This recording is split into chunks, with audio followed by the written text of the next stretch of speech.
Kegiatan Pornas Koropri yang diselenggarakan di Kota Palembang berdampak positif bagi industri pempek di Kota Palembang. Bahkan berdasarkan data Asosiasi Pengusaha Pempek Sumatera Selatan, sejak seminggu terakhir produksi pempek meningkat hingga 30%.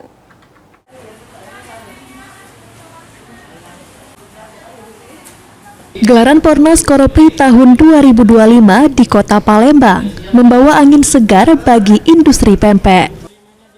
Sekretaris Asosiasi Industri Pempek atau ASPEK Provinsi Sumatera Selatan, Ita menyampaikan, berdasarkan data seluruh anggota Asosiasi Industri Pempek Provinsi Sumsel, produksi pempek saat gelaran Pornas meningkat hingga 9 ton per hari atau naik 30%.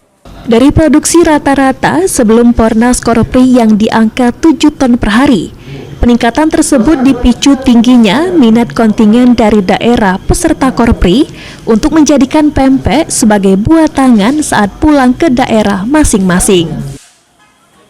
Pempek itu sudah jadi ciri khas Kota Palembang ya, kuliner yang sudah nasional ya, karena nggak hanya orang Palembang yang doyan pempek, tapi hampir seluruh masyarakat Indonesia sudah suka dengan pempek. Kalau misalnya ASPEK mengadakan expo keluar kota, itu acara rutin ASPEK itu pasti antusias masyarakat itu sangat luar biasa untuk mendatangi acara ASPEK itu, apalagi kalau mereka memang datang ke Palembang, ke Sumatera Selatan, ada event. Sebelumnya, Gubernur Sumatera Selatan Herman Deru mengatakan, secara keseluruhan produksi pempek di Sumatera Selatan mencapai 11 ton setiap hari.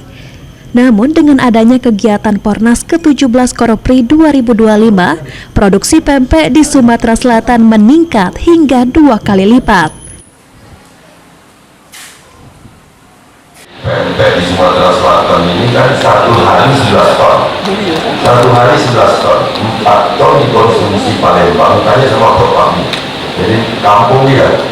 Jadi 4 ton itu dikonsumsi orang Palembang. 7 ton itu dibawa keluar. Ini boleh dicek ya, Kasapura. Hari ini terjadi eskalasi yang luar biasa karena sudah pada pesan para atlet untuk mau pulang, jadi naik 2 kali lipat pempeknya itu. Eki Saputra, PAL TV.